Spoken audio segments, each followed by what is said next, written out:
Pedir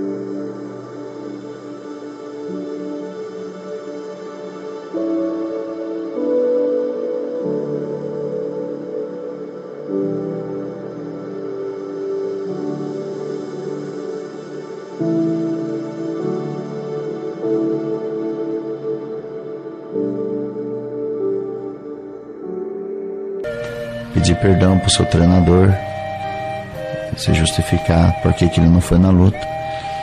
Eles estavam todos magoados com ele, todo triste. E daí ele chegou lá e começou a chorar. Falou: o senhor não sabe da obra que Deus fez comigo, por isso que o senhor não entende. E então aquele homem irado falou: suma da minha frente, porque você fez nós gastar muito com você, investimos muito em você, perdi meu tempo com você te treinando, e agora você vem aqui chorando, virou mulherzinha para chorar. Daí ele falou: tá bom, então eu vou embora. É isso mesmo, suma daqui antes que eu junte todos esses rapazes aqui e nós lhe damos uma surra para você aprender. Você fez não é passar vergonha. A outra academia ficou esperando lá e você não apareceu. Ligou para cá zombando de nós, que nós afinou para eles, ficamos com medo deles. Aí ele baixou a cabeça e disse assim: um dia, ele falou pro treinador, você vai entender por que eu tô chorando. Abriu a porta daquela academia e foi embora.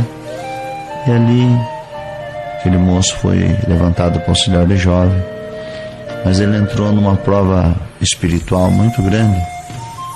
E os irmãos sabem que a prova espiritual, para quem já passou, é uma situação muito difícil. A gente já não sente a presença de Deus mais. O inimigo começa a falar que Deus não vai cumprir a palavra. Se tem alguém olhando de longe, o inimigo já fala que aquela pessoa está falando mal da gente. E é um tipo de uma depressão. E ali aquele moço, que era para ser famoso, lutador de boxe, foi trabalhar de ajudante de construção civil. Em Sorocaba, entre Sorocaba e a cidade de Itu, tem um hospital da lepra, chamado Hospital Piratingui. E ele trabalhando ali, e o encarregado daquela obra não gostava de crente. Quando sabia que a pessoa era crente, mandava embora. Ele não gostava de crente. E ele, na inocência, foi brincar com o encarregado. Falou: o senhor não gosta de crente? Não. Mas desse crente aqui o senhor vai gostar. Ah, é?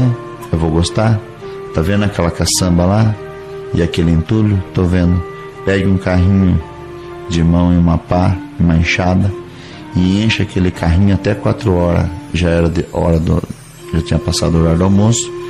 E ele não ia encher a caçamba sozinho até 4 horas aqui na sexta-feira. Trabalha até as 4 na construção civil. E ele, muito triste, naquela prova, não sentia a presença de Deus. O inimigo falava na cabeça dele que o cooperador jovem não tinha comunhão com ele, não gostava dele. E todas essas coisas sucedeu. E o certo é que ele foi pegar o carrinho e enxada. Quando ele chegou naquele monte de entulho, ele abaixou perto do carrinho, começou a chorar.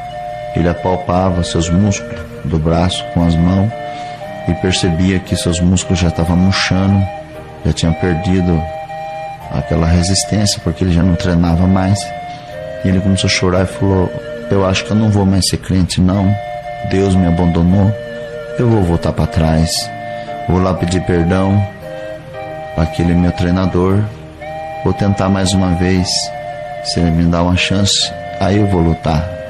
Deus não está na minha vida, porque olha a prova que eu passo. E o certo é que ele, pensando assim, passou uma enfermeira empurrando uma maca e um corpo em cima, e tinha uma rampa para subir, para entrar naquele lugar que eles levavam os corpos. E a moça não dava conta de puxar aquela maca com aquelas rodinhas no chão. Daí ela disse: moço, estava perto dele, você não me dá uma ajuda aqui? Aí ele: ajudo. Pulou aquela mureta, começou a ajudar ela a empurrar, mas era só subir a rampa, e Deus permitiu que ele não soltasse em nenhum momento da maca. Quando ele foi entrando naquelas portas, ele viu escrito em cima: sucata. Ali era levado os corpos dos leprosos, que já estavam nas últimas para morrer. Então ele foi entrando. Quando a moça colocou aquele corpo dentro de um quarto sozinho, e ela foi ver outros corpos que já tinham falecido para anotar, e o certo é que uma voz falou com ele, a mesma voz que cercou ele aquela vez fazendo Cooper, correndo para ir treinar, falou com ele: puxa o lençol. E ele ficou atemorizado, não sabia o que ia ver. A voz tornou a falar: puxa o lençol. Ele puxou o lençol, tinha uma secreção vazando na barriga. Ele puxou o lençol, desgrudou, vazou muito pus ali do estômago daquele corpo. Estava sem as pernas, só o tronco, sem os braços, seus lábios, sem nariz, sem orelha. Só viu que era uma mulher porque ainda tinha um tanto de cabelo de um lado e um seio mais cheio de ferida, corpo totalmente destruído pela lepra. E aí ele ficou todo enojado, porque também tinha câncer na garganta. E aquela voz falou com ele: saude a minha serva. Aí ele ficou com medo, a voz tornou a falar: sauda a minha serva com a minha paz.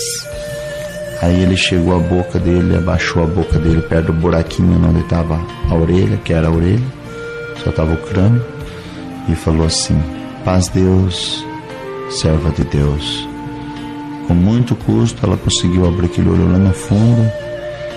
Com a pouco de voz que ela tinha, que a garganta estava toda infeccionada, respondeu: amém, servo de Deus. Irmã, por que você está aqui nessa situação? Isso não é uma situação de uma serva de Deus ficar. Aí ela disse: sabe, irmão, quando eu era jovem, eu era muito bonita e eu não queria servir a Deus. Já era batizada, voltei para o mundo, fui gozar das coisas dessa vida, e lá no mundo eu fiz tudo o que eu quis, tive todos os homens que eu quis. Eu ia nos bailes, bebia, fumava, ia na praia. Mas um dia eu fiquei velha e o mundo não me quis mais, os homens não me quiseram mais, perdi minha beleza.